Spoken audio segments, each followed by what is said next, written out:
Magandang umaga po sa inyong lahat.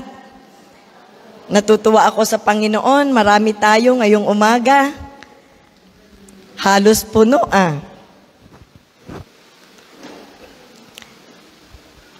Natutuwa ako kasi napakahalaga po ng ating pag-aaralan ngayong umaga. Ang totoo ay ito ay basic na mga katotohanan tungkol sa ating pananampalataya, pero napakahalaga na maintindihan natin.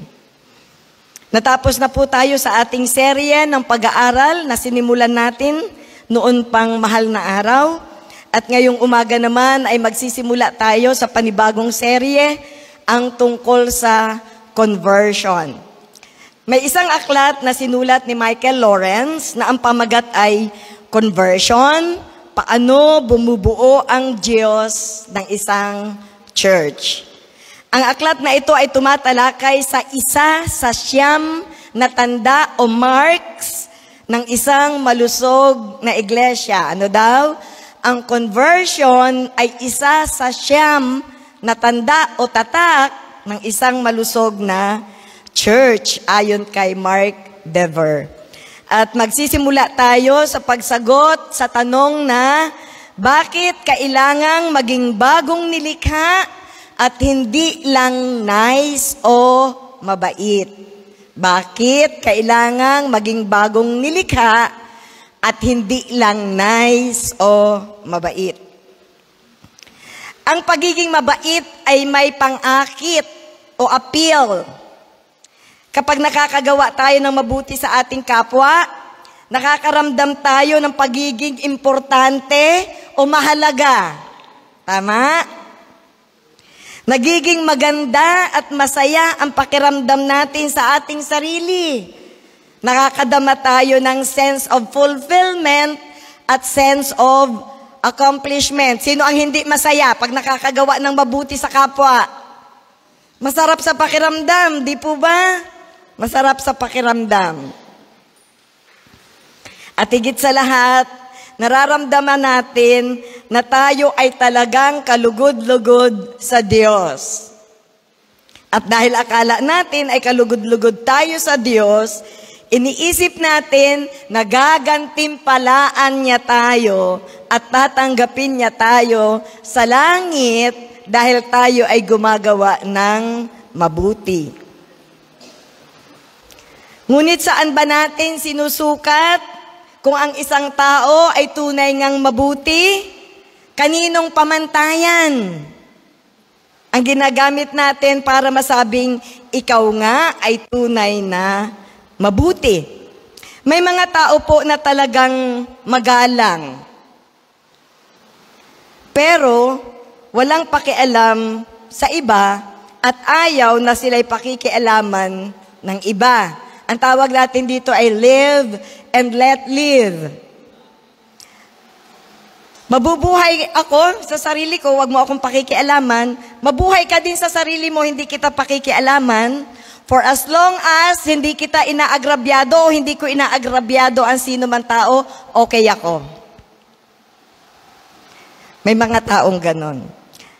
May mga tao naman na sadyang ipinanganak na mababait at matulungin sa kapwa. Sadyang napakabait nila. At masaya sila na sila'y nakakatulong sa iba. Ang tawag natin doon ay socially nice. Pero, ginagamit nila ang pagtulong sa kapwa para kumuha ng satisfaction sa sarili. Socially nice. Yung pakiramdam na sila'y makabuluhan. At gusto nilang patuloy na makaramdam ng masayang pakiramdam, kaya tuloy-tuloy nilang inagawa yung paggawa ng mabuti. Ngunit ang magandang pakiramdam o ang pagiging masaya o fulfilled dahil sa ginagawa nating mabuti ay hindi garantiya na magiging kalugod-lugod na nga tayo sa Diyos. May mga tao naman na politically nice. Ano yun? Mabuti sila sa iba dahil ang gusto nila ay kasangkapanin yung mga taong ginagawa nila ng mabuti para makagain ng power and control. Para sila'y magkaroon ng kapangyarihan at control dun sa mga tao na yon, ginagawa nila yon ng mabuti. Nakikita natin yan sa trabaho. O inagawa natin na mabuti yung mga katrabaho natin para sila ay magiging, dyan tayo. Kay doktora tayo, okay yan. Ayos yan. Naunawaan niyo ako mga kapatid. Ginagawa natin ng mabuti ang mga tao para makagain tayo ng power and control over them. Nakikita natin yan sa mga politiko, sa gobyerno, sa ating mga barkada, at kahit sa loob ng ating pamilya. Umiiral yung pagiging politically nice. Meron din naman pong mga non-confrontational nice. Ano yun? Hindi kanila pakikitaan ng masama, gagawin kanilang komportable kasama sila, pero sa isip nila, hinuhusgahan kanila at minamaliit. May ganun. Non-confrontational nice. Maganda ang pakitungo sa labas, pero sa likod ng isip, meron din namang religious nice. Nagsisikap na maging mabait dahil inaasahan na ang lahat ng mga Kristiyano, lalo na ang sinasabing relihiyoso, ay dapat mabait. Pero sa totoo, sa loob natin, hindi talaga tayo mabait. May nakaka-relate ba dyan? Hindi ba ganyan tayo? Lahat ng kabaitang ito, mga kapatid, ay panlabas. Pero sa loob ng ating pagkatao, masaya man tayo o hindi sa ating nagagawa, alam natin na bulok tayo. Kaya kailangan ng tao ang tunay na pagbabago, hindi lang ang maging mabait. Makibasa po kayo sa akin sa Juan chapter 3, verses 1 to 7. Ito po ang magiging teksto natin ngayong umaga, kaya lagyan ninyo ng tanda kasi magpapabalik-balik tayo dyan. Juan chapter 3, verses 1 to 7. Mateo, Marcos, Lucas, Juan. May isang Pariseo at pinuno ng mga Hudyo na nagngangalang Nicodemo. Isang gabi, siya'y nagsadya kay Jesus. Rabbi, sabi niya, nalalaman po namin kayo'y isang gurong mula sa Diyos, sapagkat walang makagagawa ng mga kababalaghang ginagawa ninyo, malibang sumasa Kanya ang Diyos. Sumagot si Jesus, sinasabi ko sa inyo, maliban na ipanganak na muli ang isang tao, hindi siya paghaharian ng Diyos. Paano pong maipanganganak na muli ang isang tao kung matanda na siya? Makakapasok pa ba siya sa tiyan ng kanyang ina para ipanganak uli? Make sense, ano? Tanong ni Nicodemo. Sinasabi ko sa inyo, ani Jesus, maliban na ang tao'y ipanganak sa tubig at sa espiritu, hindi siya paghaharian ng Diyos. Ang ipinanganak sa laman ay laman, ang ipinanganak sa espiritu ay espiritu. Huwag kayong magtaka sa sinabi ko sa inyo, lahat ay kailangang ipanganak na muli.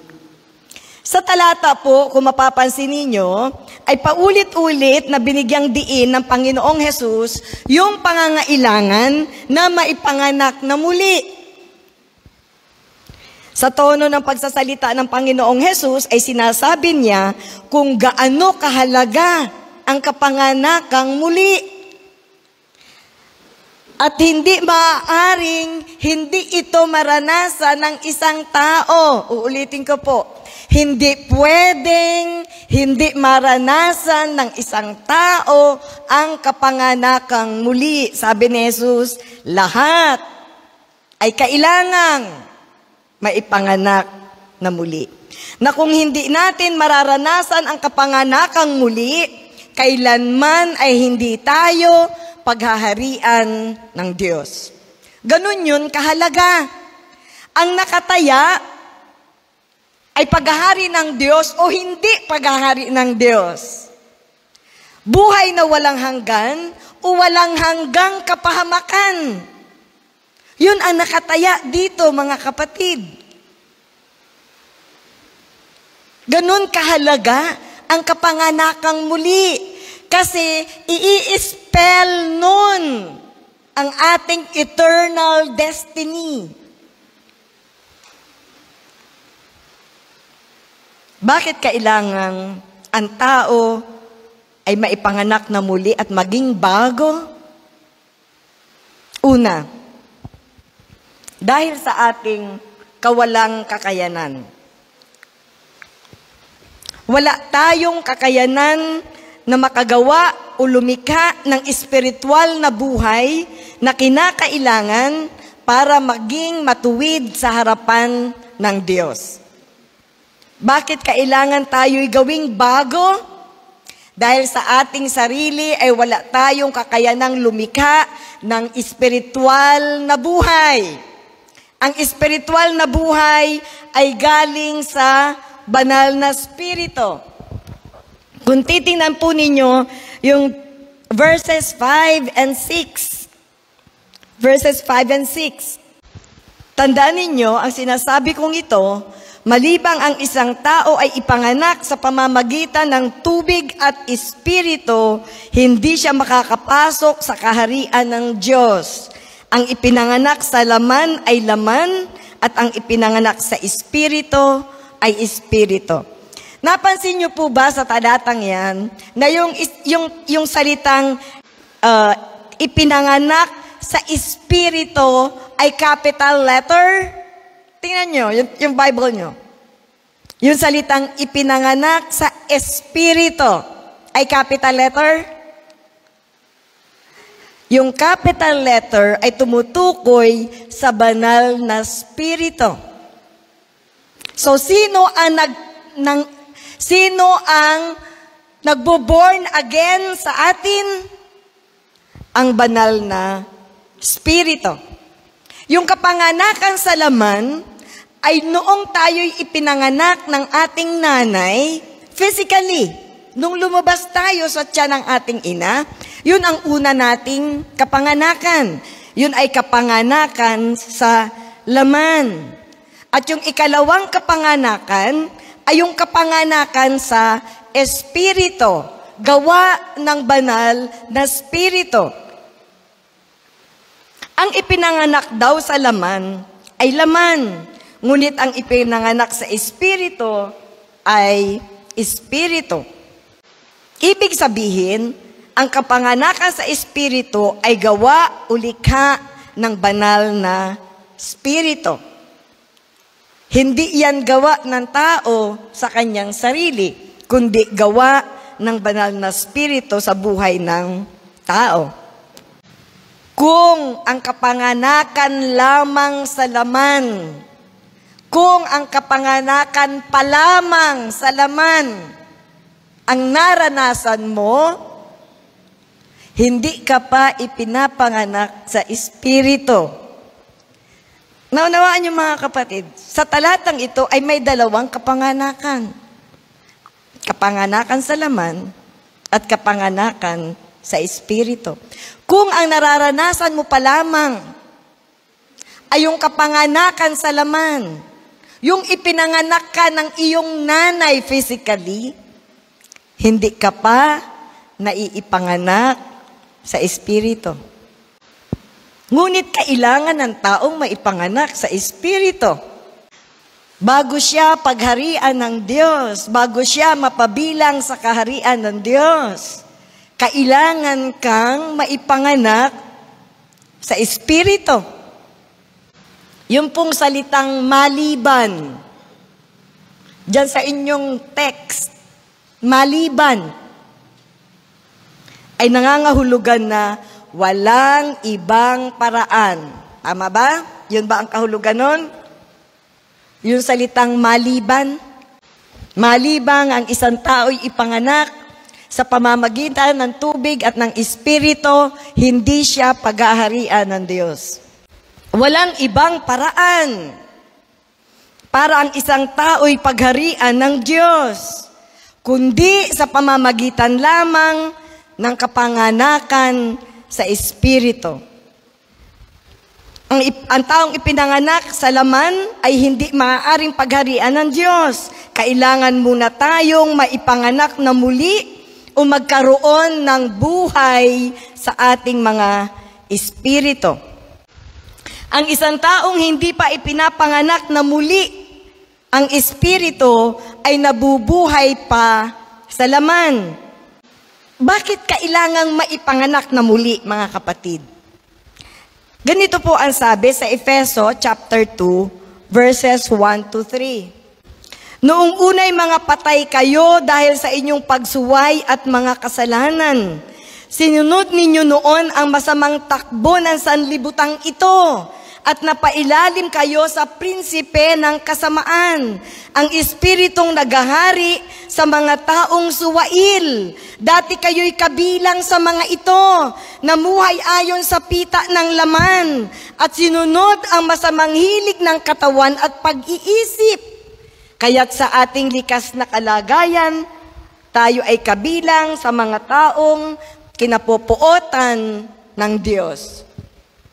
Mga kapatid, bakit kailangan nating maipanganak na muli sa Espiritu? Dahil sa ating likas na kalagayan daw, sabi nung talata, sa ating likas na kalagayan bilang tao, tayo ay patay dahil sa ating mga kasalanan at pagsuway. Ang ating mga espiritu'y patay.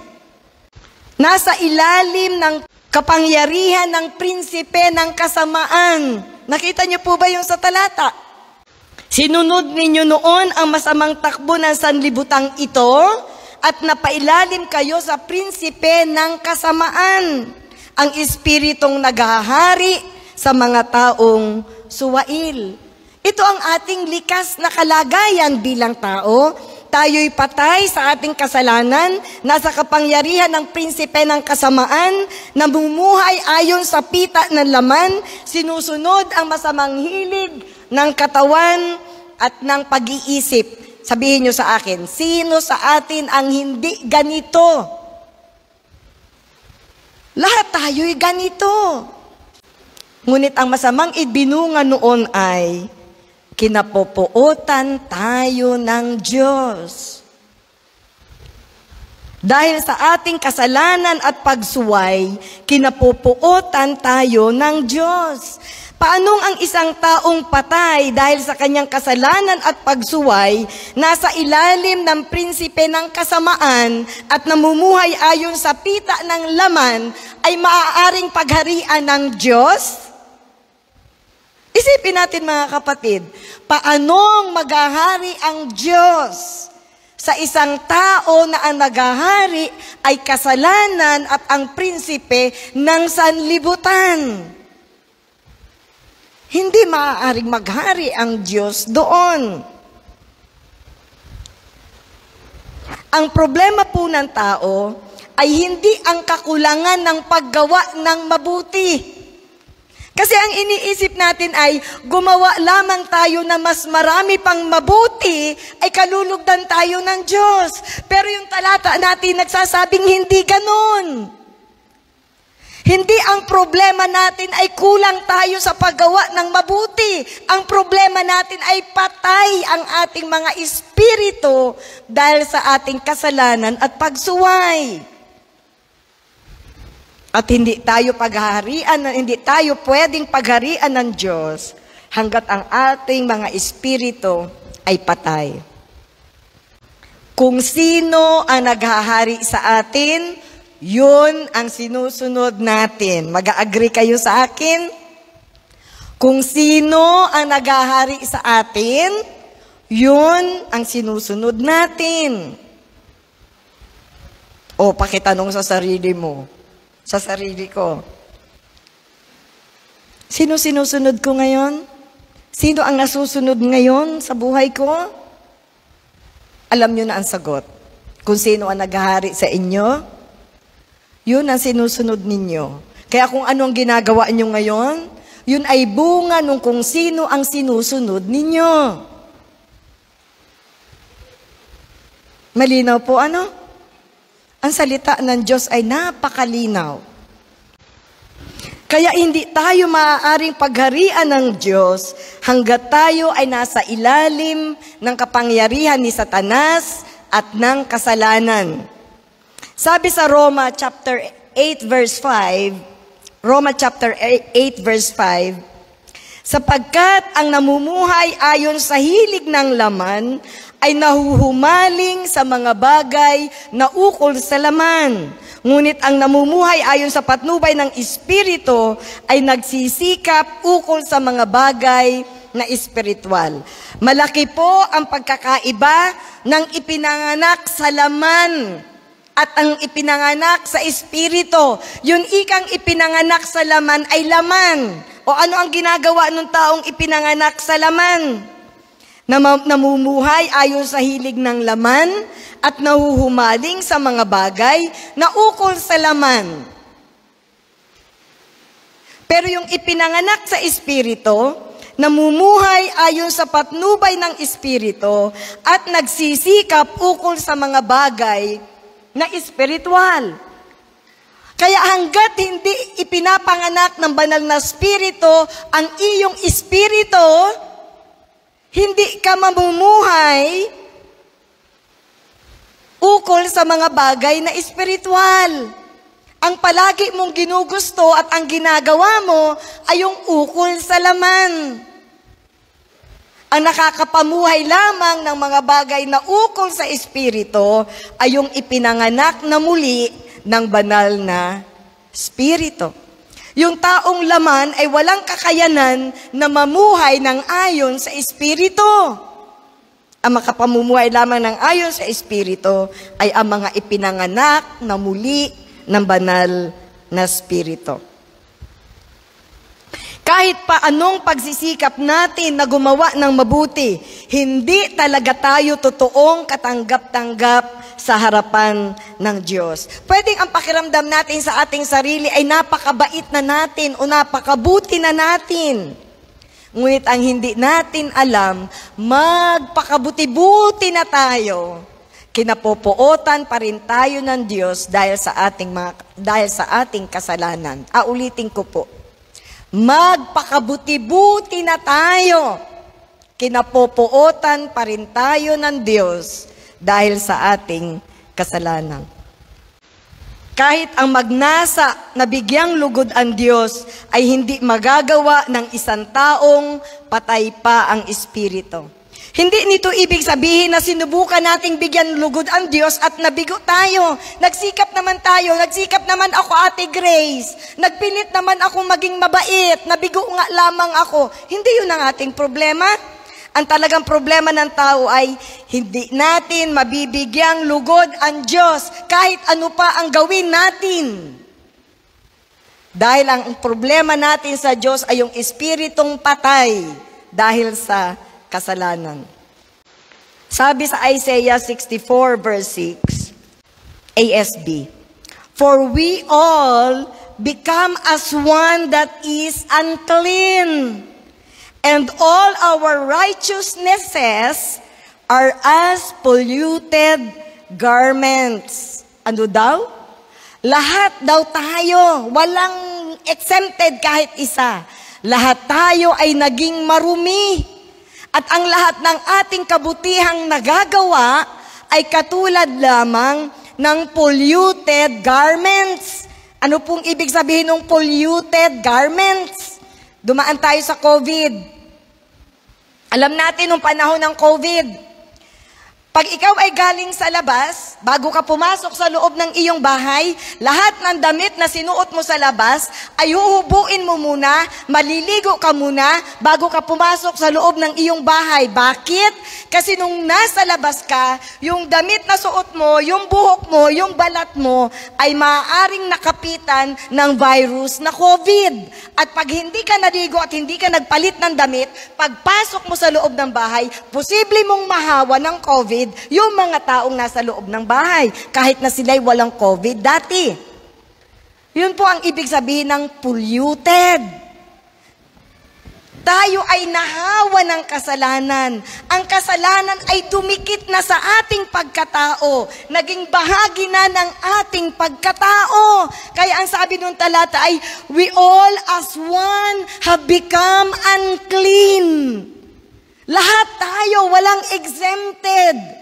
Dahil sa kasalanan, we have become unclean.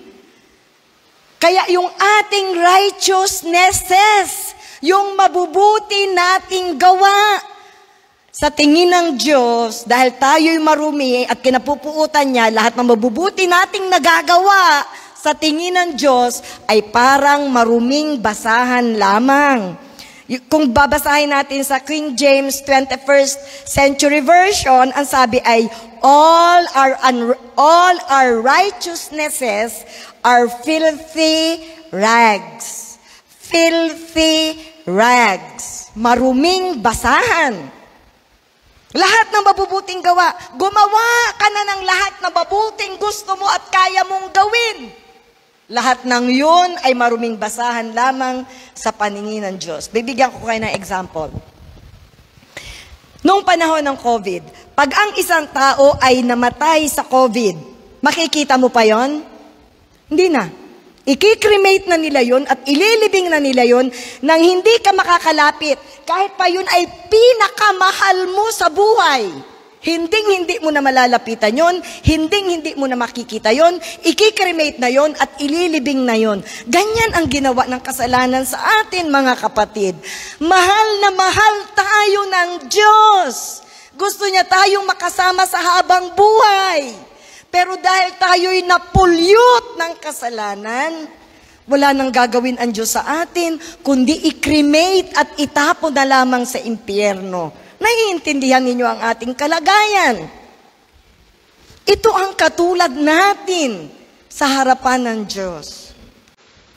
Paanong magiging katanggap-tanggap tayo sa Diyos sa ganitong kalagayan? Ang lahat ng mabubuting mga gawa na pwede nating magawa ay maruming basahan lamang at hindi pa rin kalugod-lugod sa harapan ng Diyos. Sa Roma chapter 8, verse 6 to 8, yung kasunod ng binasa natin kanina, Roma 8, 6 to 8, ang pagsunod sa hilig ng laman ay naghahatid sa kamatayan.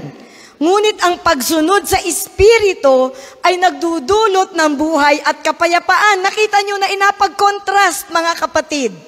Ang pagsunod ika sa hilig ng laman ay naghahatid ng kamatayan para kang na-COVID na i-cremate na lamang at itatapon. Ngunit ang pagsunod sa Espiritu ay nagdudulot ng buhay at kapayapaan.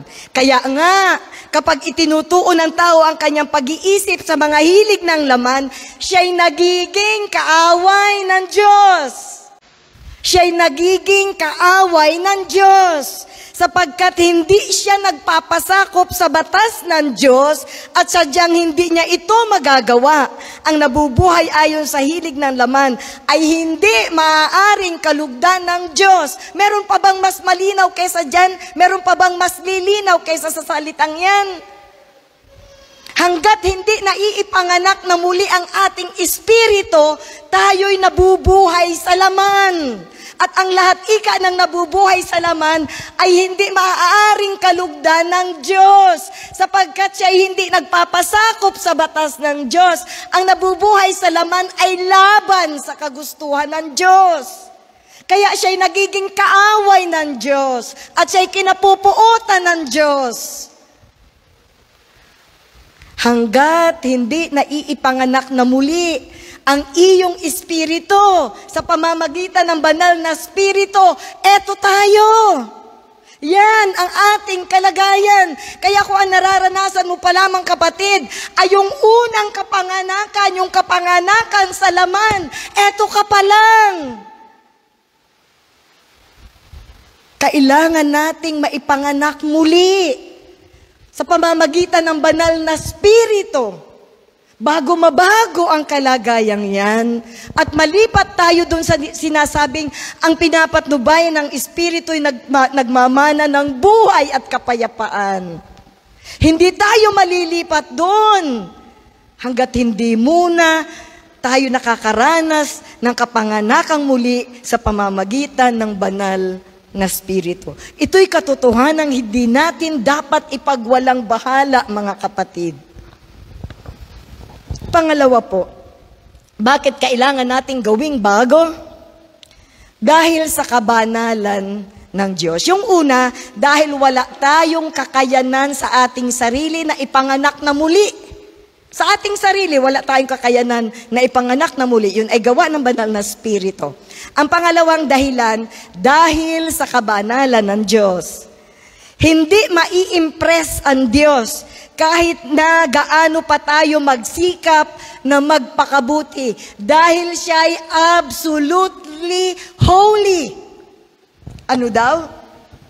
Ang Diyos ay absolutely holy. Kaya kahit anong pagpapakabuti, pagpapakabait ang gawin natin, yun ay hindi aabot sa pamantayan ng Diyos. Sabi sa verses 1 to 3 ng ating teksto, Juan 3, 1 hanggang 3. Juan 3, 1 hanggang 3. May isang Pariseo at pinuno ng mga Hudyo na nagngangalang Nicodemo. Isang gabi, siya ay nagsadya kay Jesus. Rabi, sabi niya, nalalaman po namin kayo'y isang gurong mula sa Diyos, sapagkat walang makagagawa ng mga kababalaghang ginagawa ninyo, malibang sumasa kanya ang Diyos. Sumagot si Jesus, sinasabi ko sa inyo, maliban na ipanganak na muli ang isang tao, hindi siya paghaharian ng Diyos. Si Nicodemo po ay isang Pariseo, bihasa sa kautusan ni Moises, at masugid na tagasunod ng kautusan. Kung itataas-taas natin ang pagbasa dun sa ating Biblia, chapter 2, verse 23 to 25, mababasa ninyo na marami ang sumasampalataya kay Jesus dahil sa mga kababalaghan na kanyang ginagawa. Tama? Chapter 2, verse 23 to 25, marami ang sumasampalataya kay Jesus dahil sa mga kababalaghan na kanyang ginagawa.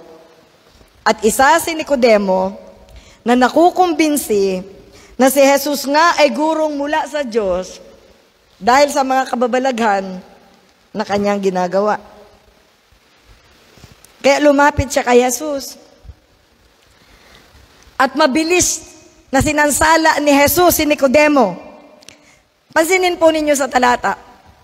Na-intro pa lamang si Nicodemo, nagapasakalye pa lamang, kumbaga sa gitara ay na-intro pa lamang. Sinansala na siya agad ni Jesus.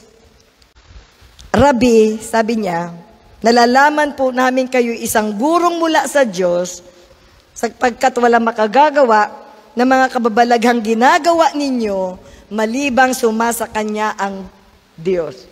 Sabi ni Jesus, teka muna, teka lang. Hindi ko gusto, para bagang inasabi ni Jesus na teka muna, hindi ko gusto na masampalataya kayo sa akin dahil lamang sa mga kababalaghang ginagawa ko. Mayroon kayong problema sa Diyos na kailangan nyo munang ayusin bago kayo makasampalataya sa akin. Kailangan muna kayong maipanganak na muli. Yun ba yung nakasulat doon? Verse 3 to 5. Yun ba ang nakasulat doon? Nirephrase ko lamang sa aking sariling salita. Teka. Ayaw ko masampalataya ka sa akin dahil sa mga kababalaghang ginagawa ko.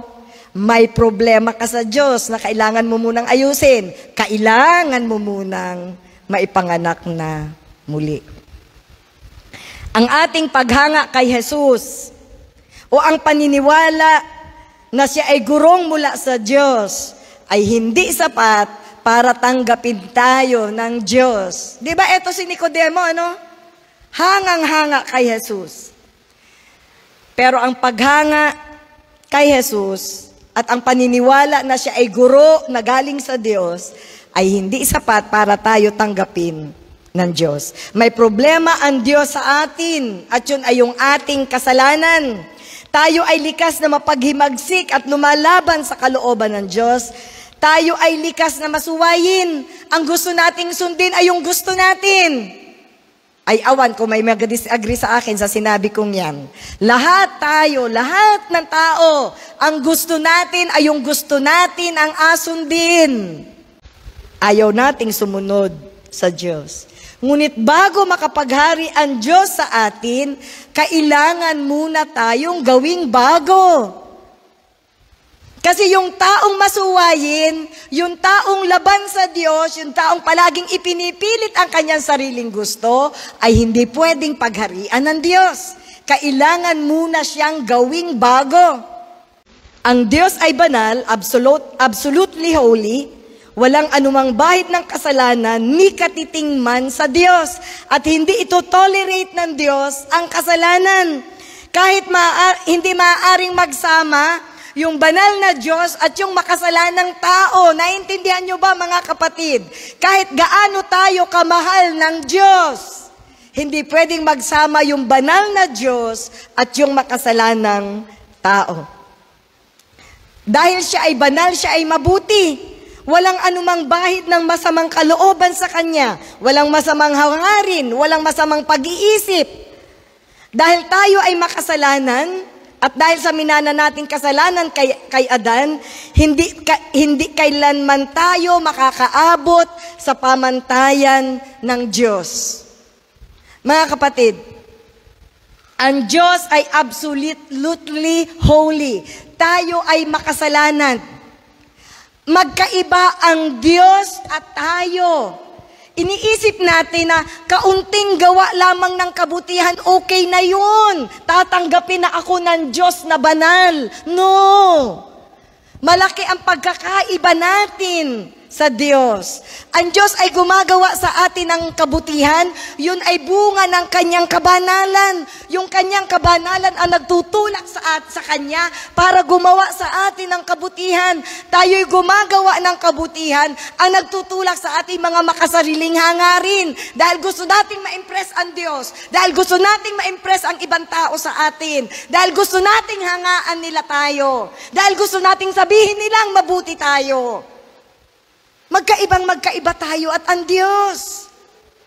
Kaya hindi pwedeng magsama ang absolutely holy na Diyos at ang taong makasalanan. Nilikha tayo ng Diyos sa Kanyang wangis, banal at matuwid. Ngunit ang katuwiran at kabanalan na yan ay nawala ng tao nang tayo ay magkasala. Nang magkasala si Adan at si Eva, ang minana natin sa kanila ay isang kalikasang makasalanan. Namatay ang likas na kabanalan at katuwiran ng tao at napalitan ng pagiging likas na makasalanan. Hindi kailanman kalulugdan ng Diyos ang isang taong makasalanan. Yun ay nabasa natin kanina doon sa talatang binasa natin. Hindi kailanman malulugod ang Diyos sa isang taong makasalanan. Labis ang pagkapuot ng Diyos sa kasalanan. At dahil ang Diyos ay banal, siya din ay makatarungan. Hindi niya aariing walang sala ang nagkasala. Sisingilin niya tayo hanggang sa kaliit-liitan nating kasalanan. Kung iniisip natin mga kapatid, na ang sisingilin lamang ng Diyos sa atin ay yung malalaki nating kasalanan, nagkakamali po tayo. Sisingilin tayo ng Diyos hanggang sa kaliit-liitan nating kasalanan. Kahit yung kasalanang hindi nakita ng mga tao sa atin, kahit yung kasalanang inisip lamang natin, sisingilin ng Diyos sa atin hanggang sa kaliit-liitang kasalanan. At ang sabi ng Biblia, dahil lahat tayo ay nagkasala, lahat tayo ay parurusahan. At ang kabayaran ng kasalanan, sabi sa Roma 6:23, ay kamatayan. At dahil tayo nagkasala sa walang hanggang Diyos, ang kaparusahan ay walang hanggan din. Walang hanggang kamatayan ang kabayaran ng kasalanan. Ang sabi sa Hebreo 9:22, walang kapatawaran ng kasalanan maliban sa pagbububo ng dugo. Malibang may mabubong dugo, walang kapatawaran ng kasalanan. Ang problema ay ito. Dahil tayo ay makasalanan, kahit ialay pa natin ang ating sariling buhay, ay hindi sapat at hindi katanggap-tanggap sa harapan ng Diyos. Siya'y banal. At para mapatawad ang ating mga kasalanan, ang kailangang ihandog ay isang banal na handog, walang kapintasan, perfect sacrifice. At dahil wala kahit isa sa atin na banal at perfect, kahit sunugin pa natin ang ating katawan para bayaran ang ating mga kasalanan, ay hindi sapat para maging pambayad. Kung ang buhay natin ay katanggap-tanggap sa Diyos, tayo na lang sana ang namatay at nagbayad para sa ating mga kasalanan. Bakit kailangan si Jesus ay bumaba pa, magkatawang tao at mamatay sa krus? Dahil siya lamang ang banal, ang perfect, ang karapat-dapat na sacrifice para sa ating mga kasalanan. Mga kapatid, kung ang buhay mo ay kulang pa at hindi sapat na pambayad sa iyong mga kasalanan, ang mabubuting gawa mo pa kaya? Kailangan munang wasakin ng Diyos yung ating makasalanang kalikasan at palitan ng isang bago at banal na kalikasan bago tayo maging katanggap-tanggap sa harapan ng Diyos. Isipin niyo mga kapatid ito. Ang kabanalan ng Diyos ang nagpapanatili ng kanyang kaluwalhatian, ng kanyang majesty, ng kanyang kadakilaan. Dahil sa kabanalan ng Diyos, siya'y maringal, siya'y maluwalhati. Ngayon, kung isasama ng Diyos sa kanyang presensya ang makasalanang tao na hindi pa nabuborn again, dudungisan ng Diyos ang kanyang kaluwalhatian. Kaya hindi niya tayo pwedeng isama sa kanya. Mabaviolate ang kanyang majesty, ang kanyang glory. Kaya kailangan tayong gawing bago. Hindi tayo ituturing ng Diyos na matuwid hanggat hindi tayo naiipanganak na muli. Hindi sa laman, kundi sa kapanganakan ng Espiritu. Paano nangyayari ito? Lumilikha ang Diyos sa loob mo ng isang bagong tao. Lumilikha ang Diyos sa loob mo ng isang bagong tao. At kapag ang Diyos ay lumikha na ng isang bagong tao, pwede ka na niyang isama sa piling niya. Isang taong matuwid, binanal, hindi dahil sa iyong mabubuting gawa, kundi dahil kay Kristo na namatay at nagbayad ng iyong mga kasalanan sa krus. Ganito yun mga kapatid. Yung taong nagpapakasama at yung taong nagsisikap na maging mabuti sa kanyang sariling pamamaraan at nagpipilit na siya'y maging kalugod-lugod sa Diyos sa pamamagitan ng kanyang sariling pamamaraan ay parehas lang. Ano daw? Yung taong nagpapakasama, walang pakialam sa Diyos, ginagawa lahat ng gusto niya. At yung isang taong nagpipilit na magpakabuti sa pag-asang siya malulugod ang Diyos sa kanya, sa kanyang ginagawang mabuti, ay parehas lang sa harapan ng Diyos. Parehas walang kabuluhan. Parehas napapahamak. Parehas kinapupuotan. Parehas parurusahan. Iisa ang paraan para tayo ay tanggaping matuwid sa harapan ng Diyos kung tayo'y ipanganganak na muli sa pamamagitan ng Espiritu. Hanggat hindi binubuhay ng banal na Espiritu ang ating patay na Espiritu, ang lahat ng ating mga gawa ay pawang mga gawang walang kabuluhan. Ba't kailangan natin gawin bago? Dahil ang Diyos ay absolutely holy. Hindi kanya tatanggapin sa piling niya hanggat hindi kanya ginagawang bago. Pangatlo, dahil ang kailangan ay ganap na pagbabago, nagmumula sa Espiritu at hindi sa atin. Ang sabi sa John chapter 3 verse 3, John chapter 3 verse 3, sumagot si Jesus, sinasabi ko sa inyo, maliban na ipanganak na muli ang isang tao, hindi siya paghaharian ng Diyos. Verse 5, sinasabi ko sa inyo, maliban na ang tao'y ipanganak sa tubig at sa espiritu, hindi siya paghaharian ng Diyos. Verse 7, huwag kayong magtaka sa sinabi ko sa inyo, lahat ay kailangang ipanganak na muli. Magiging matuwid lamang tayo sa harapan ng Diyos at mapapabilang sa kanyang mga pinaghaharian kung ang ating espiritu ay bubuhayin muli ng espiritu ng Diyos. Ang kailangan ay ganap na pagbabago sa kaibuturan ng ating pagkatao. Hindi panlabas, hindi pansamantala, at hindi pabago-bagong pagbabago. Napapansin nyo ba na pag tayo ang nagsisikap na magbago, ngayon ay mabait tayo. Maya-maya lang ng kaunti, hindi na. Bukas lalo na, ano nang taray na natin, anong nang magagalitin na natin ulit. Nagapilit naman tayo, wag natin sabihin hindi tayo nagapilit naman tayo. Pero ang pagbabagong kaya nating gawin ay pabago-bago. Ang kailangan natin ay maipanganak na muli. Ano po ba ang kapanganakang muli? Ito ay gawa ng banal na spirito sa buhay ng isang tao. Hindi bunga ng pagsisikap ng tao, kundi gawa ng banal na spirito. Ito'y spiritual na kapanganakan, mga kapatid. Nangyayari ito dun sa spiritual na bahagi natin. Kasi ang tao ay both physical and spiritual.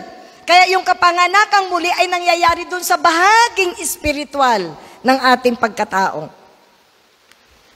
Ito ay initiative o pagkukusa ng Diyos. Ito ay binubuhay na muli ng banal na spirito ang ating patay na spirito. Paano nangyayari ito? Ang sabi dun sa ating talata kanina sa chapter 5, sa verse 5 ay, maliban na ang tao'y ipanganak sa tubig at sa espiritu, hindi siya paghaharian ng Diyos. Ano daw? Ito'y pagkabuhay na mag-uli sa pamamagitan ng tubig at ng espiritu. Yung tubig po ay kumakatawan sa salita ng Diyos. Sa oras na marinig ng tao ang salita ng Diyos, yung tao na kinikibo at kinikilos na ng banal na spirito, sa oras na marinig niya ang salita ng Diyos, yun ay lumilikha sa kanya sa pamamagitan ng pagkilos ng banal na spirito ng isang bagong kalikasan, ng isang bagong pagkatao. Sabi ni Pablo sa Romans chapter 1 verse 16, the gospel is the power of God unto salvation. Ano daw? Ang mabuting balita, ang kapangyarihan ng Diyos sa ikaliligtas. Ang ginagamit ng Diyos para lumikha sa atin ng pananampalataya ay ang kanyang salita. Kaya binubuksan ng Diyos ang ating spiritual na tainga, ang ating spiritual na mga mata. Inaalis ng Diyos ang lambong ng kadiliman sa ating isip para kapag narinig natin ang salita ng Diyos, yun ay nauunawaan natin at napapakinabangan ng ating espiritu. Ang sabi ni Juan sa John chapter 16 verse 8, John chapter 16 verse 8, pagdating niya ng banal na spirito ay kanyang patutunayan sa mga tao sa sanlibutan na mali ang pagkakilala nila sa kasalanan at ipakikita niya kung ano ang matuwid at kung ano ang kahatulan. Ano daw ang ginagawa ng banal na spirito? Ang ginagawa ng banal na spirito ay ipinapakita niya sa atin kung ano ang matuwid. Ano daw? Ipinapakita ng banal na spirito sa atin kung ano ang matuwid. Bakit? Kasi, ang sabi nung talata, mali ang pagkakilala nila sa kasalanan. Tayo daw na mga tao sa sanlibutan, mali ang pagkaunawa natin kung ano ang kasalanan. Kaya ang ginagawa ng banal na spirito ay itinatama niya yung mali nating pagkaintindi kung ano ang kasalanan. At pagkatapos ay pinapakita niya sa atin kung ano ang katarungan at kahatulan. Sa gayon, nauunawaan natin bakit tayo napapahamak, paano tayo mapapahamak, at gaano tayo napapahamak. Binubuksan ng Espiritu ang ating mga tainga at matang espiritual para maintindihan natin ang ating kalagayan sa harapan ng Diyos, kaya nakakapagsisi tayo, nakakapanumbalik sa Diyos, at nakakasampalataya. So then, sabi ng Romans 10:17, faith comes from hearing, and hearing by the Word of God. Ang pananampalataya ay dumadating sa tao sa pamamagitan ng pakikinig sa salita ng Diyos. Ang salita ng Diyos ay ginagamit ng banal na Espiritu para itama ang iyong maling pagkaunawa sa kasalanan, para ipaintindi sa iyo ano ang kahatulan at ano ang kaparusahan, at para akayin ka sa pagsisisi at sa pananampalataya. Sa ating sarili ay wala tayong kakayanan na gawin ito. Ito ay bunga ng paggawa ng banal na Espiritu sa ating buhay. Kung gayon, hindi tayo magiging matuwid sa harapan ng Diyos sa ating sariling pagsisikap lamang. Ang kailangan nating gawin ay bumalik kay Jesus, lumapit sa Panginoon, at sabihin sa Kanyang, Lord, napapahamak ako dahil sa aking mga kasalanan at wala akong magawa para iligtas ang aking sarili. Kailangan ko ang pagliligtas ni Kristo. Ang katulad natin, mga kapatid, ay mga taong may nagnanaknak na sugat sa loob sa ating katawan. Kahit tayo maligo, kahit tayo maghilod, kahit tayo magsabon, kahit tayo magpalit ng damit at mag-spray pa ng pabango, mag-aaligasaw pa rin ang ating mabahong amoy dahil doon sa nagnanaknak na sugat sa loob natin. Yun ang katulad natin. Hindi matatakpan ng mabubuting gawa, ng kabaitan at ng pagiging mabuting tao ang ating kasalanan. Kung sana pwede,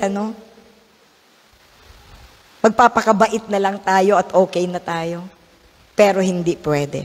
Sabi ni Pablo sa Roma 7:15, hindi ko maintindihan ang sarili ko, sapagkat hindi ko ginagawa ang ibig ko, bagkos ang bagay na kinasusuklaman ko, ang siya kong ginagawa. Verse 20, kung ginagawa ko ang hindi ko ibig, hindi na ako ang may kagagawa noon, kundi ang kasalanang nananahan sa akin. Verse 18, kayang-kaya kong magnasa ng mabuti, hindi ko lang magawa ang mabuting ninanasa ko. Maasa ka pa sa iyong sariling magagawa? Maasa ka pa sa iyong sariling ninanasa? Ay hindi mo nga magawa yung mabuting ninanasa mo? Kailangang baguhin muna tayo ng Diyos, palitan ng bagong pagkatao ang ating lumang kalikasan para tayo maging katanggap-tanggap sa Diyos. At the moment, mga kapatid, na ang Holy Spirit ay magsimulang gumawa ng bagong buhay sa loob natin, ito ang nangyayari. Una, ikaw ay agad na inilalangkap ng banal na Espiritu kay Kristo. Kaya ang sabi sa Biblia, sino mang nakipag-isa kay Kristo. Bakit nakipag-isa kay Kristo? Kasi the moment na lumika ang banal na Espiritu ng bagong buhay sa loob natin, inilalangkap niya tayo kay Kristo. Ginagawa tayong bahagi ni Kristo. Pangalawa, binabago ng banal na Espiritu ang ating kalikasan. Ginagawa niya tayong bagong nilalang.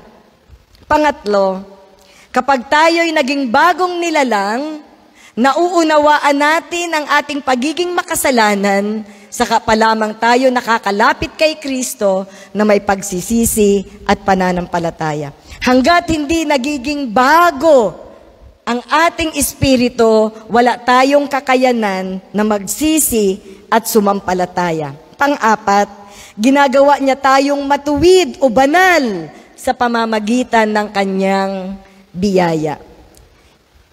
Panglima, ibinibigay ng Espiritu Santo sa iyo ang lahat ng kapakinabangan na bunga ng ginawa ni Jesus sa krus. Ano-ano yung mga kapakinabangan na yon? Kapatawaran ng kasalanan, pag-aaring ganap, kalayaan sa kasalanan at sa kamatayan, kalayaan sa hatol at sa parusa ng Diyos. At pang-anim, ibinibilang ka sa pamilya ng Diyos para sumunod sa Kanya at magkaroon ng kaugnayan sa Kanya na may pag-ibig at pagtitiwala. Ang kapanganakang muli ay kailangang maranasan ng isang tao. Hindi reformation, hindi pagpapakabait, hindi pagpapakabuti, hindi paggawa ng mabuti. Pwede tayong maging nice o mabait, pero hindi bago. Nag-agree kayo? Pwede tayong maging nice o mabait, pero hindi bago.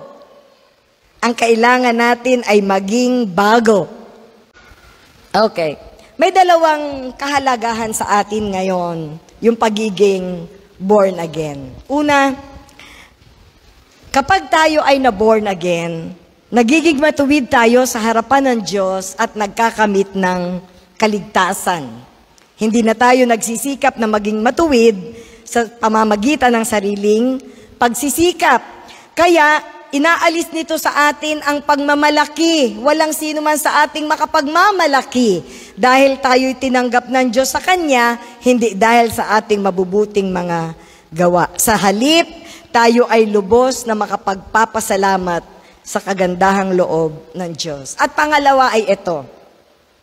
Bilang iglesia, itinatama ng kapanganakang muli ang ating mindset. Kung ang mga tao ay naliligtas dahil sa paggawa ng banal na spirito sa kanilang buhay, hindi natin kailangang manipulahin ang tao para sila maakit sa ating pananampalataya. Tama? Huwag tayong mangakit. Huwag tayong magmanipulate. Ang kailangan natin ay ganap na umasa sa Diyos, hindi sa ating pagsisikap na sila'y akayin. Gawin lamang natin ang ating bahagi na ihayag ng malinaw ang tunay na ebanghelyo at ang Diyos na ang bahalang gumawa. Amen? Minsan ay napofrustrate tayo, ay hayo tayo ng hayo, walang bunga. Ang ating katungkulan la ay maghayag ng tunay na ebanghelyo, bahala na ang Diyos sa resulta. Bago ako magtapos, kung mayroon po dito na umaasa pa sa kanyang sariling kabutihan o kabaitan para tanggapin ng Diyos, o kung mayroon pa dito na hindi pa nakakaranas ng kapanganakang muli, magpaiwan po kayo mamaya pagkatapos ng pagsamba at kausapin ninyo ang isa sa amin at ipapanalangin namin kayo at tutulungan na makalapit sa Diyos at sa kanyang biyaya ay makaranas ng kapanganakang muli. Hindi maaaring ang isang tao ay hindi maiipanganak na muli. Kailangang lahat tayo'y maipanganak na muli kung gusto nating pagharian tayo ng Diyos.